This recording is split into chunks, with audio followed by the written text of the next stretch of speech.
नमस्कार दोस्तों, मैं शेखर कुमार स्वागत करता हूं अपने YouTube channel technical coaching classes Harda पर।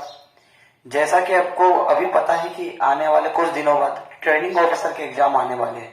तो ट्रेनिंग ऑफिसर के एग्जाम में इलेक्ट्रिकल सब्जेक्ट से संबंधित कुछ इम्पोर्टेंट सीरीज में लेकर आया हूं आपके सामने।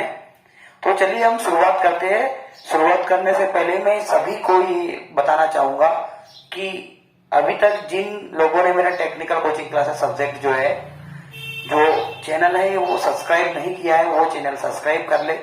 और जितने भी टेक्निकल संबंध में वीडियो है वो वीडियो पूरे अंत तक जरूर देखें, लाइक करें। और यदि आपके कोई क्वेरीज है तो ये क्वेरीज जो है आपके कमेंट बॉक्स में आप जरूर करें। तो जैसे बताता हूं आपको कि टीओ के एग्जाम, एसएससी के एग्जाम या अदरवाइज दूसरे जो भी एग्जाम होने हैं उनमें ये जो टेस्ट सीरीज में बताने वाला हूं बहुत ही इम्पोर्टेंट रहेगी। और ये लिख के ले लो, रट लो, 100% जो है ये क्वेश्चन की सीरीज जो है आपके सामने जो मैं देने वाला हूं ये क्वेश्चन आएंगे। तो चलिए शुरुआत करते हैं। और मैं एक बार पुनः बोलना चाहूंगा कि ये वीडियो अधिक से अधिक लोगों को शेयर करें और उनसे भी सब्सक्राइब करवाएं। धन्यवाद। हम आगे बढ़ते हैं। हम सबसे पहले हम शुरुआत करते हैं मोटरों के बारे में। तो जैसा कि यहाँ लिखा गया कि डीसी मोटर का कार्य सिद्धांत क्या है। डीसी मोटर का कार्य सिद्धांत क्या होता है। तो ये सभी जानते हैं कि डीसी मोटर क्या होती है और इसका वर्किंग प्रिंसिपल क्या होता है। तो डीसी मशीन का जो वर्किंग प्रिंसिपल होता है वो क्या होता है। डीसी मशीन क्या करती है। डीसी मशीन जो है मुख्यतः विद्युत ऊर्जा को यांत्रिक ऊर्जा में बदलती है। विद्युत ऊर्जा को यांत्रिक ऊर्जा में बदलने वाली जो युक्ति होती है वो हमारी क्या होती है दोस्तों, डीसी मोटर होती है। यदि मैं जनरेटर की बात करूं तो जनरेटर क्या करता है, यांत्रिक ऊर्जा को विद्युत ऊर्जा में बदलता है। यदि ये बात कहूं तो ये क्वेरी जो है ये जनरेटर के लिए लागू होती है। लेकिन यदि यहाँ पर बात हो रही है डीसी मोटर की, तो डीसी मोटर जो होती है वो विद्युत ऊर्जा को यांत्रिक ऊर्जा में बदलने का काम करती है। इसके बाद अगला जो क्वेश्चन है हमारा वो है कि फ्लेमिंग के बाएं हाथ के नियम के अनुसार अंगूठा क्या दर्शाता है। फ्लेमिंग के बाएं हाथ के नियम के अनुसार अंगूठा क्या दर्शाता है। तो जो अंगूठा होता है हमारे, आपको सभी को पता है कि जो फ्लेमिंग का जो लेफ्ट हैंड और राइट हैंड के जो रूल्स है आपने सभी ने पढ़े होंगे कि इसके बाएं हाथ के और इसके दाएं हाथ के नियम क्या होते हैं। तो फ्लेमिंग का जनरली बाएं हाथ का नियम यदि मैं बात करूं तो जो बाएं हाथ का नियम होता है ये यदि मैं बात करूं, ये मेरा बायां हाथ है तो इसमें ये अंगूठा जो होता है क्या शो करता है। तो चलिए मैं बताता हूं कि जो अंगूठा, तर्जनी अंगुली और मध्यमा जो होती है, जब इसको एक दूसरे के परपेंडिकुलर इस प्रकार फैलाया जाता है कि जो तर्जनी अंगुली है वो हमारी जो है करंट फ्लो की दिशा दर्शाती है। जो तर्जनी अंगुली होती है, तर्जनी अंगुली जो होती है वो फ्लो ऑफ करंट की दिशा दर्शाती है। फ्लो ऑफ करंट की दिशा तर्जनी अंगुली दर्शाती है। मध्यमा की बात करूं, मिडिल फिंगर की, तो मध्यमा जो होती है वो हमारे फील्ड की डायरेक्शन को प्रदर्शित करती है। जो फील्ड बन रहा है वो कैसा बन रहा है उसकी डायरेक्शन को प्रदर्शित करती है। और यदि यहाँ हम, चूंकि हमको यहाँ पर अंगूठा पूछा है, तो अंगूठा क्या दर्शाता है। अंगूठा चालक के घूमने की दिशा बताता है। चालक के घूमने की दिशा जो है अंगूठा बताता है। तो ये क्वेश्चन भी जो है कई बार एग्जाम में पूछा गया है, इसलिए इसको बहुत अच्छे से याद कर लेना, बहुत इंपॉर्टेंट है ये। फ्लेमिंग के बाएं हाथ का नियम जो है इसके अनुसार जो अपना अंगूठा होता है वो क्या शो करता है, अंगूठा जो है चालक के घूमने की दिशा शो करता है। उसके बाद हम आगे बढ़ते हैं। नेक्स्ट क्वेश्चन जो है हमारा वो नेक्स्ट क्वेश्चन क्या है देखते हैं हमें। नेक्स्ट क्वेश्चन जो है हमारा है कि वेव वाइंडिंग में समांतर पथों की या परिपथों की संख्या कितनी होती है। वेव वाइंडिंग, आपको पता है जो डीसी मोटर के जो आर्मेचर है उसमें दो प्रकार की वाइंडिंग की जाती है। एक होती है आपकी कौन सी वाइंडिंग, वेव वाइंडिंग। एक होती है वेव वाइंडिंग और दूसरी होती है लैप वाइंडिंग। इस प्रकार से दो प्रकार की वाइंडिंग होती है, एक होती है लैप वाइंडिंग और एक होती है वेव वाइंडिंग। तो यहां पूछा गया कि वेव वाइंडिंग में जो होता है समांतर परिपथों की संख्या कितनी होती है? तो याद रखना वेव वाइंडिंग में हमेशा पोल कितने भी हो, समांतर पथ हमारे केवल और केवल 2 ही होंगे, है ना। और यदि लैप वाइंडिंग की बात करें तो पोल के इक्वल हमारे समांतर पथ होते हैं। यहाँ देखो मैं एक क्वेश्चन समझाता हूं तो उस एक क्वेश्चन में 3 क्वेश्चन अलग से निकल के आते हैं, इसलिए बहुत ध्यान से जो है इसकी तैयारी करना आपको और अच्छे नंबर लाना है। इस बार आर या तो पार, ओनली टीओ निकालना ही है, इसलिए हमेशा टीओ के लिए जो है जितनी मैं सीरीज बना रहा हूं वो सारी सीरीज आपको देखनी है। चलिए नेक्स्ट क्वेश्चन जो है हमारा, तो ये क्वेश्चन जो है मैंने बता दिया आपको, ये क्वेश्चन क्या है अपना कि जो है वेव वाइंडिंग में समांतर पथों की संख्या कितनी होती है? 2 होती है। अब जो नेक्स्ट क्वेश्चन है हमारा, नेक्स्ट क्वेश्चन आता है हमारे कि लैप वाइंडिंग में ए का मान, लैप वाइंडिंग में ए का मान, ए मतलब क्या है हमारे समांतर पथ। मैंने अभी थोड़ी देर पहले आपको बताया कि जो लैप वाइंडिंग है ए जो होता है, ए बराबर जो है हमारा वो एक समांतर पथ, तो समांतर पथ या परिपथ हम कह सकते हैं। तो ये होंगे पोल के बराबर, जितने पोल होंगे उतने ही हमारे समांतर पथ होंगे। तो इस तरीके से जो है आपके यहाँ पर क्वेश्चन बनते हैं। इन क्वेश्चनों को आपको बहुत अच्छे से याद रखना है। इसका हम नेक्स्ट क्वेश्चन जो है हमारे पास में वो ये क्वेश्चन है कि डीसी मोटर कितने प्रकार की होती है। चलिए अब ये आप लोग बताइए। हाँ विवेक जी, आपसे बिल्कुल सही बता रहे हैं आप जी। प्रांजल हाँ बिल्कुल सही बता रहे हैं, बिल्कुल नहीं। चलो देखते हैं हम कि डीसी मोटर में जो होती है कितने प्रकार की डीसी मोटर हमारी होती है। तो डीसी मोटर जो होती है मुख्यतः हमारी कितने प्रकार की होती है भाई? 3 प्रकार की। कौन कौन सी 3 प्रकार की? एक तो होती है सीरीज मोटर जिसको हम कहते हैं श्रेणी मोटर, दूसरा होता है अपनी कौन सी मोटर? शंट मोटर, और तीसरी जो मोटर होती है वो हमारी होती है कौन सी मोटर? Compound motor. इस तरीके से डीसी मोटर जो होती है हमारी 3 प्रकार के होते हैं। मैंने इसके बारे में पहले वीडियो बनाए भी है, तो आप इन वीडियो को जरूर देखना। तो आपको ये क्वेश्चन कई बार पूछा जाएगा, हमेशा याद रखना डीसी मोटर कितने प्रकार की होगी। तो डीसी मोटर हमारे पास में मुख्यतः 3 प्रकार की होगी, एक तो होगी श्रेणी, शंट और कंपाउंड मोटर। उसके बाद में हम अगला क्वेश्चन जो है हमारा होता है कि किस मोटर का स्टार्टिंग टॉर्क जो होता है वो अधिक होता है?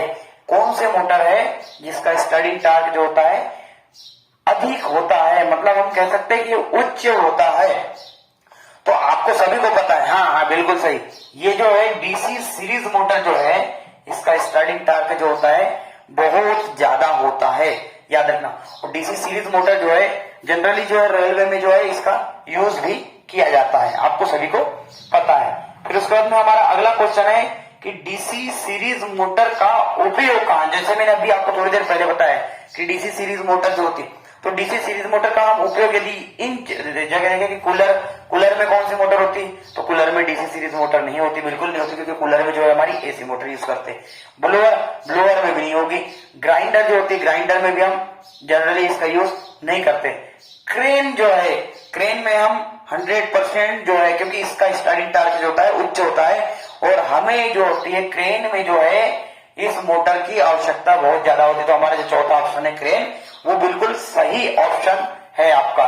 तो डीसी सीरीज मोटर का उपयोग जो होता है हमारे क्रेन में होता है। उसके बाद हम आगे देखते हैं कि डीसी शंट मोटर की जो फील्ड है, डीसी शंट मोटर की जो फील्ड है वो कैसी बनती है? तो याद रखना डीसी सीरीज मोटर की जो फील्ड होगी वो कैसी बनेगी? तो वो बनेगी हमारी कैसी? पतले तार और अधिक लपेटे वाली, पतले तार और अधिक लपेटे वाली जो है डीसी शंट मोटर की फील्ड बनेगी। मेरे जो डीसी शंट मोटर के जो वीडियो डले हैं उन वीडियो को आप देखना, उसमें मैंने आपको इसको डिटेल में समझाया। यहाँ तो मैं केवल ऑब्जेक्टिव सीरीज लेकर आया हूँ, मुझे कम से कम समय में अधिक से अधिक ऑब्जेक्टिव समझाना है, तो संभव नहीं कि मैं सब चीज आपको समझा पाऊं। फिर भी मैं कोशिश करूंगा कि आप जो है ज्यादा से ज्यादा मार्क्स लाए और ज्यादा से ज्यादा हम लोग क्वेश्चन जो है कवर करेंगे। तो जो डीसी शंट मोटर होती है उसकी फील्ड पतले तार और अधिक लपेटे वाली बनाई जाती है। फिर हम अगला क्वेश्चन जो हमारे पास में वो है कि डीसी मोटर के स्टार्टर कितने प्रकार के होते हैं? डीसी मोटर के स्टार्टर कितने प्रकार के होते हैं? तो याद रखना डीसी मोटर के जो स्टार्टर होते हैं मुख्यतः कितने प्रकार के होते हैं? 3 प्रकार के। बिल्कुल सही उत्तर है आपका, 3 प्रकार के जो होते हैं आपके जो है ये स्टार्टर होते हैं। कौन कौन से स्टार्टर होते हैं भाई? तो एक तो होता है 2 पॉइंट स्टार्टर, 2 पॉइंट स्टार्टर, जी हाँ 2 पॉइंट स्टार्टर, 3 पॉइंट स्टार्टर और 4 पॉइंट स्टार्टर जो है हमारे मुख्यतः जो होते हैं डीसी मोटर के स्टार्टर होते हैं। ठीक है, तो ये आपसे पूछेंगे, आपको पता होना चाहिए। तो कितने प्रकार के? 3 प्रकार के मुख्यतः स्टार्टर होंगे। फिर अगला है हमारा एनवीसी का पूरा नाम क्या है? आपको पता है एनवीसी का यूज क्या होता है, मैंने स्टार्टर में आपको अच्छे से बताया। तो यहां मैं आपसे पूछने जा रहा हूं एनवीसी का पूरा नाम क्या है? तो एनवीसी का जो है मुख्य बात करें तो एनवीसी मतलब नो वोल्ट कॉइल। तो यहाँ पर नो वोल्ट कॉइल हमारी कौन सी है? ये वाली नो वोल्ट कॉइल, मतलब सेकेंड ऑप्शन जो है हमारा वो बिल्कुल हमारा सही होगा, नो वोल्ट कॉइल। फिर आगे बढ़ते हैं, अगला क्वेश्चन है हमारा ओएलसी। ये भी स्टार्टर में ही होती है, इसका पूरा नाम क्या है? Overload coil, overload coil. तो कौन सा? चौथा ऑप्शन जो है इसमें सही रहेगा, ओवरलोड कॉइल। ओवरलोड कॉइल जो ओएलसी का पूरा नाम है। उसके बाद में हम बात करते हैं कि 2 बिंदु स्टार्टर के द्वारा नियंत्रित की जा सकती है। 2 पॉइंट स्टार्टर के द्वारा क्या नियंत्रित किया जाता है? 2 पॉइंट स्टार्टर के द्वारा हम क्या नियंत्रित करते हैं?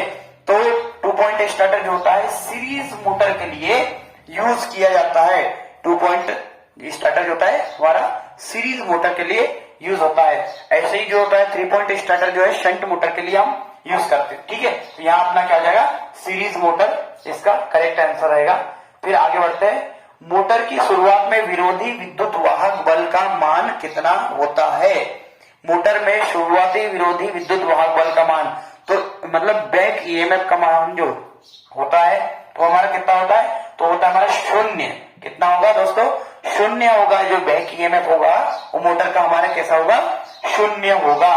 फिर आगे बढ़ते हैं हम, अगला क्वेश्चन जो है हमारे सामने वो है कि बैक ईएमएफ का मान सदा सप्लाई ईएमएफ से खाली स्थान होगा। बैक ईएमएफ का मान हमेशा सप्लाई ईएमएफ से, देखो यदि बैक ईएमएफ यदि ज्यादा हो जाए तो क्या होगा मोटर में?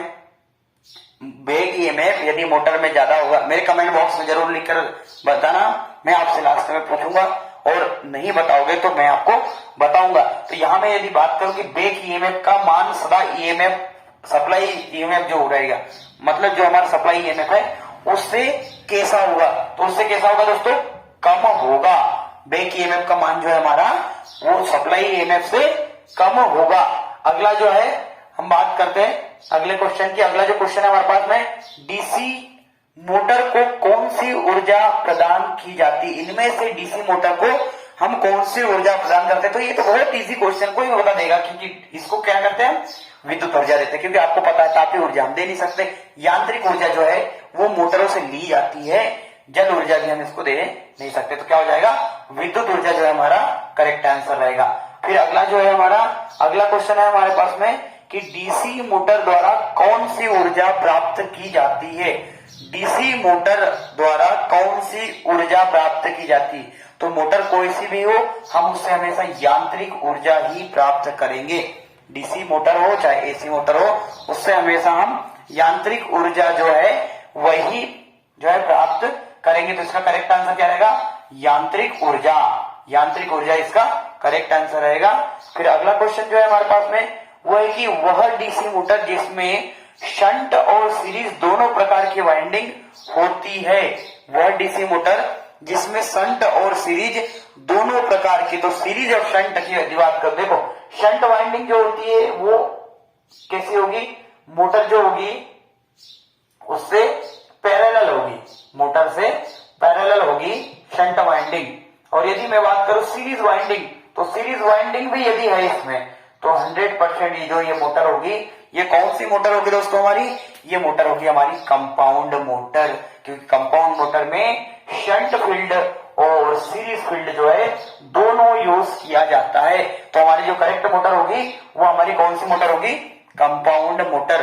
कंपाउंड मोटर के द्वारा जो है इसमें जो है डीसी सीरीज मोटर में शंट और सीरीज दोनों प्रकार के वाइंडिंग जो है केवल कंपाउंड मोटर में यूज की जाती है। मैं मोटर को समझाते रहता हूँ, समय समय पे मैंने वीडियो डाले भी है, आप वीडियो देखना, उसमें सब चीज क्लियर है। अगला क्वेश्चन जो है हमारा वो है कि कंपाउंड मोटर कितने प्रकार की होती है। कंपाउंड मोटर कितने प्रकार की होती है? तो कंपाउंड मोटर मुख्यतः कितने प्रकार की होती है भाई? 2 प्रकार की। वेरी गुड, 2 प्रकार की ही कंपाउंड मोटर यूज की जाती है। मैंने आपको इसके पहले की वीडियो में बता दिया है, आप बहुत जल्दी समझ गए इसको, बहुत जल्दी आपने उत्तर दे दिया, बहुत बढ़िया बात है, अच्छी तैयारी चल रही है आप लोगों की। अब अपन बात करते हैं डीसी मोटर की रेटिंग किसमें मापी जाती है। डीसी मोटर की रेटिंग किसमें मापी जाती है? तो मोटर की जनरली जो रेटिंग होती है वो हमारी होती है काय में? एचपी हॉर्स पावर में जो होता है। अब इसमें यहाँ एक क्वेश्चन और पूछ सकते हैं कि 1 एचपी बराबर कितना वाट? तो 746 वाट जो है हमारा 1 एचपी बराबर होता है, ये याद रखना। 746 वाट जो है हमारा 1 एचपी बराबर होता है। नेक्स्ट जो है हमारा क्वेश्चन वो है कि डीसी मोटर में बाहर